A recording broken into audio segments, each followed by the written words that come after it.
Ritam i brzina života melju, zato vikendom bežimo van grada. Kada nas zatrpaju obaveze i ne možemo da odemo negde dalje, onda to bude neko obližnje selo. Tako se uputismo u selo Lanište.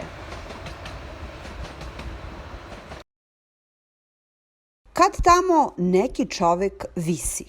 U svakom selu ima zanimljivih ljudi. Da li hoćete da vam pokažem te vežbe? Pa može. Ovo je to. Opusti se. Široko su plati gore i diši normalno koliko ti. Nenad Milosavljević Neša Brđa ne samo da visi, nego i pravi čizme koje pomažu kod diskus hernije. Ja sam imao probleme sa leđima u lumbalnom delu kičme. Imao sam diskus herniju za operaciju S1 na sedalnoj kosti L5 i L4. I to je bilo za operaciju i tako sam došao na ideju da ne idem na operaciju, da probam sa gravitacijnim čizmama. A pre toga sam bio na puno mesta kod različitih ljudi koji su i alternativna medicina i ova medicina koja je priznata. Ništa mi nije pomoglo od svega toga što sam probao. Prve čizme sam sam napravio, nisam hteo da kupujem jer nisam verovao. Za nekoliko dana sam osetio veliko rasterećenje u leđima. Popustilo me, mogao sam da odem do WC-a, da ustanem sam bez ičije pomoći. Kada se okrenemo naopako i kada visimo, uz pomoć zemljine teže i težine našeg tela, pršnovi koji su nabijeni od pritiska, oni se rastežu ili dekompresuju i na osnovu toga se leči diskus hernija. Terapija lečenja traje oko 40 dana. Potrebno je da se isteže čovjek minimum 2 puta dnevno, ujutru i uveče, u trajanju od 2 do 4 minuta i nego obavezno je da čovjek bude na prazan stomak, znači pre jela ili minimum 2 do 3 sata posle jela. Završene gravitacijne čizme za obim noge od 25 do 28 cm.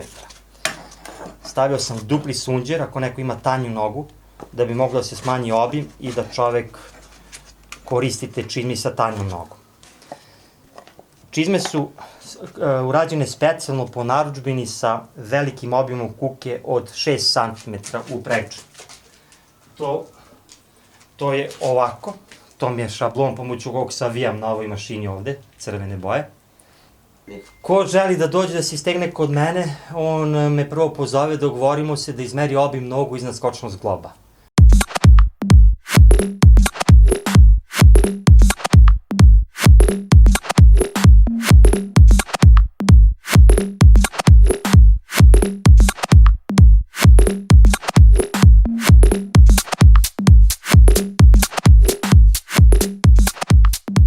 Moja priroda posla da sam stalno na nogama i uglavnom sam u zadnje vreme imao problema sa kičmom.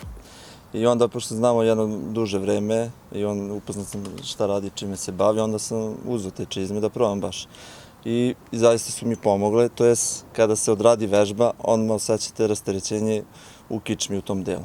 Kad siđete sa šipke, osetite neku onako rasterećenost, niste stegnuti, verovatno se pršinovi, pošto je to sila zemljine težine, gravitacija povuče ka dole i onda se dođe do toga da ti pršinovi se malo dođe razmaknu. Neši bi retko ko dao godine koje ima, a osim čizama u tome mu pomaže i ishrana. Jedan moj prijatelj koji je sportista mi je donao iz Beograda knjigu Živeti bez bolesti koju je napisao dr. Ernst Ginter. I pomoću te knjige sam počeo da vršim eksperimente na sebi, koliko mogu, šta mogu, bilo je teško u početku. 2000. sam počeo prvi put, stavio sam sebi cilj da 6 meseci izdržim samo na biljnoj hrani, bez upotrebe mesa i bez ikakve upotrebe hrana životinjskog porekla. Bio je jedan zanimljiv slučaj kad sam otišao kod mojih roditelja na slavu na Dimitrovdan koji je 8. novembra. Moja majka mi je rekla kroz šalu, sine, jedi meso, umrećeš gladan. Sve u psihi, stvar navika, tradicija. Cijelo selo, na primjer ovde iz kog sam ja, svi jedu meso, peku prasiće, jagnjeće. To je normalno, takva je tradicija ovde u ovom kraju odakle sam ja i teško je ti kao sam, kao jedinka da uspeš u tome. Najnovija istraživanja u vezi ishrane i seksualne orijentacije dokazano je da zbog, na primer, pileće meso, pošto u sportskoj ishrani piletina je na listi namirnica, prvih 10 namirnica, po svojoj hranljivosti i po svojoj vrednosti po pogledu belančevina, koje su neophodne za izgradnju mišićne mase, kvalitetne mišićne mase. Šta je sada tu problem? Problem je što savremena tehnologija proizvodnje pilića zahteva upotrebu hormona koji su štetni za nas. To je taj krug koji se pravi, znači ljudi zbog velike i brze proizvodnje piletine ubrizgavaju ženske hormone, ti hormoni se putem ishrane unose u ljudsko telo i povećava se nivo tih hormona. Ti hormoni direktno utiču na pojavu homoseksualnosti u čitavom svetu. Evo ja. Ja se mnogo plašim. Nema šanse ovo da ne mogu. Ja mu mnogo verujem, Niš. Ja mu verujem, ja sam sve to gledala. Ali se mnogo plašim. Smislite mene. Ovo mislim ovo. Nema šanse.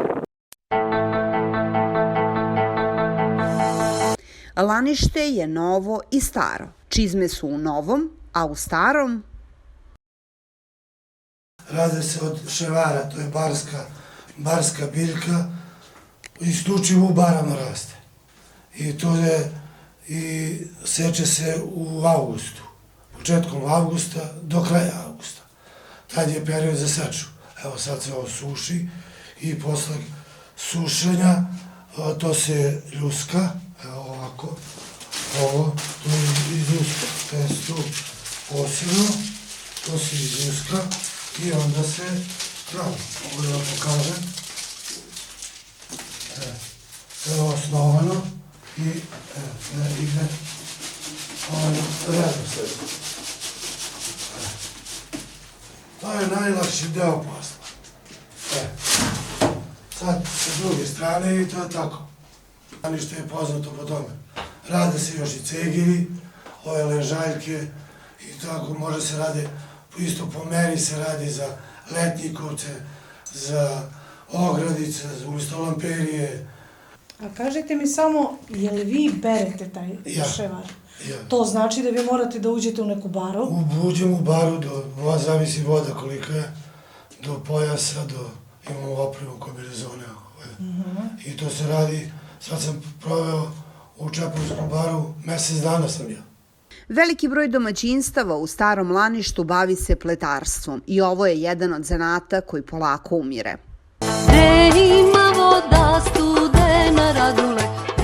Svako srpsko selo ima neki skriveni kutak. Na izlazu iz Novog Laništa slučajno smo pronašle crkvu Ognjene Marije. Posle snimanja Laništa nikada ne bi bila Anita da ne bi malo vozala levo, desno, okolo. Ajde vidimo šta je, ajde.